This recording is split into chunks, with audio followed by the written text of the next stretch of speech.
जय हिंद प्रिय विद्यार्थियों, मैं रविंद्र कुमार कक्षा 9 से 12 तक पढ़ने वाले छात्र छात्राओं के लिए इस जानकारी को अपडेट कराना चाहता हूं, क्योंकि इस बार कोरोना महामारी के कारण यानी कोविड-19 के कारण शासन प्रशासन द्वारा और बोर्ड के द्वारा आपके पाठ्यक्रम में 30% की छूट दी गई है। तो जो 70% शेष बचता है उसमें से क्या बचता है शेष और क्या हटाया गया है, इस बारे में जानकारी को आप तक पहुंचाना चाहूँगा। जैसा कि इससे पहले भी मैंने एक वीडियो क्रिएट किया था, तो जो विद्यार्थी उसे देख चुके हैं वे स्किप भी कर सकते हैं, क्योंकि वो डिलीट हो गया, इसलिए दोबारा मुझे क्रिएट करना पड़ रहा है। तो जैसा कि इस वीडियो के प्रति विश्वसनीयता बनी रहे, इसलिए मैं आप लोगों के सामने इसे सर्च भी कराऊंगा और सर्च करके दिखाऊंगा। क्योंकि अगर मैं चाहता तो फिर मेरे पास PDF थी, वहाँ से अपलोड कर देता, आप लोग देख लेते, लेकिन हो सकता है उस तरह से संदेह रहता कि पता नहीं कैसी PDF है और कहाँ की है। तो मैं सरकारी वेबसाइट पर जाकर सर्च करने जा रहा हूँ। ये आप देख रहे होंगे गूगल पर, और गूगल पर सर्च करने वाले हैं, आप देख रहे हैं गूगल पर। इसमें हम सर्च करने वाले हैं upmsp.nic.in और उससे नीचे है उत्तर प्रदेश माध्यमिक शिक्षा परिषद। हम इसको सर्च करेंगे, उत्तर प्रदेश माध्यमिक शिक्षा परिषद। तो यहाँ पे जैसा कि सर्च हो रहा है और यहाँ पे आपके सम्मुख खुलकर आया है उत्तर प्रदेश माध्यमिक शिक्षा परिषद। इसमें प्रयागराज के बारे में, और इसमें जैसा कि आपके पाठ्यक्रम के लिए जो आवश्यक विषय वस्तु है वो नीचे दिखाई जाएगी। और नीचे बढ़ना है हमको, और भी नीचे बढ़ना है। आप देख रहे होंगे आप लोगों के सम्मुख विद्यार्थियों कि 2020-21 है तो कक्षा 9, 10, 11, 12 के 30% संक्षिप्त किए गए पाठ्यक्रम विज्ञप्ति संख्या जो विज्ञप्ति निकली थी 20 जुलाई को, उसके अंतर्गत इसमें लिखा है कक्षा 9, 10, 11, 12 हिंदी माध्यम में बताया गया है इसमें। जैसा कि तो इसमें मैं सर्च करूंगा कक्षा 10 को, क्योंकि कक्षा 10 की हिंदी की जानकारी मैं आपको देना चाहता हूं। ये है कक्षा 10 और इसमें सर्च हो रहा है, सर्च हुआ, डाउनलोड हो रही है PDF फाइल। अभी डाउनलोड हो जाएगी, आप लोगों को सम्मुख दिखाऊंगा। ये देखिए भाई, डाउनलोड होके आ गई है। जैसा कि हिंदी, और इसमें लिखा हुआ है कोविड-19 महामारी के कारण शैक्षिक सत्र 2020-21 में विद्यालयों में समय से पठन पाठन का कार्य न होने की स्थिति में सम्यक विचारोपरांत विषय विशेषज्ञों की समिति द्वारा 30% पाठ्यक्रम को हटाया गया। तो क्या हटाया गया, ये सबसे पहले दिया गया है। कितना हटाया गया, ये सबसे पहले दिया गया है। तो इसको हम सबसे पहले देख लेते हैं क्या हटाया गया है। जैसा कि इसमें गद्य से 3 पाठ हटाए गए हैं। पहला जैसे हटाया गया, क्या लिखूं, जो पद्मलाल पुन्नालाल बख्शी की रचना है।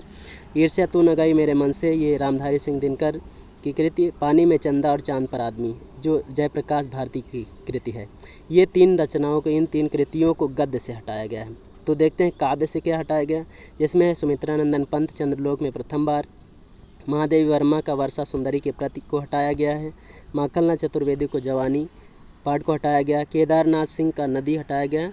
अशोक वाजपेयी का काव्य है युवा जंगल। इन चीज़ों को हटा दिया गया है दोस्तों। तो जो चीज़ें इसमें हटा दी गई हैं वो लिखी हुई हैं, जैसा कि कवि के 2-2 पाठ हैं इस पुस्तक में, तो उसको ध्यान में रखिएगा। तो इसमें जो कुछ हटाएगा वो आप देख रहे हैं। संस्कृत है तो संस्कृत पाठ्य पुस्तक से भी यानी अनिवार्य संस्कृत से भी कुछ हटाया गया है, वो आप देख रहे हैं। केन किम वर्धते, इस पाठ को हटाया गया। अन्योक्त विलासा को भी हटा दिया गया है। संस्कृत हिंदी व्याकरण से भी कुछ हटाया गया, वो है समासों में कर्मधारय और बहुव्रीहि दोनों को हटा दिया गया है। जो शेष बचा है उसको आप देखेंगे बाद में। संधि हटाई गई वृद्धि को। सर्वनाम भी हटाया गया है, जिसमें तद युष्मत दोनों को हटाया गया है। धातु रूप में द्रस और पच को हटाया गया है। तो विद्यार्थियों इतनी चीज़ें हटा दी गई हैं। अब जो चीज़ें पढ़नी है आपको वो चीज़ देखिए। तो ये आप देख रहे होंगे हम ऊपर किसका, जैसा कि आप उसका स्क्रीनशॉट ले सकते हैं। देखिए हम वापस कर रहे हैं, इसका स्क्रीनशॉट ले लें। इतनी चीज़ों को आपको नहीं पढ़ना है। आगे बढ़ते हैं विद्यार्थियों, आगे बढ़ते हैं, और ये जो आपको पढ़ना है वो आपके सामने लाते हैं। ये है आपको पढ़ने के लिए विद्यार्थियों, ये चीज़ आपको पढ़नी है। तो हम एक एक पढ़ेंगे तो ज़्यादा समय लगेगा।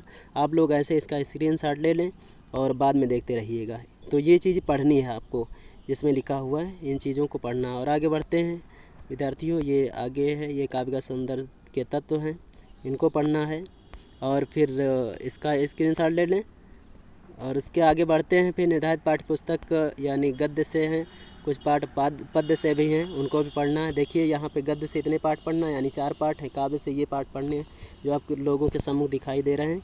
संस्कृत से यानी अनिवार्य संस्कृत से भी जो पाठ लिखे हुए हैं इन्हें आपको पढ़ना है। और क्या पढ़ना है इसके आगे हम भी जानकारी और अपडेट करना चाहते हैं।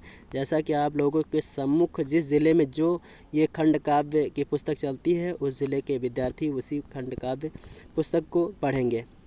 तो ये आपके सम्मुख है ही, आप अपने ज़िले के अनुसार पढ़ेंगे जैसा कि इसमें ज़िला भी दिया गया है।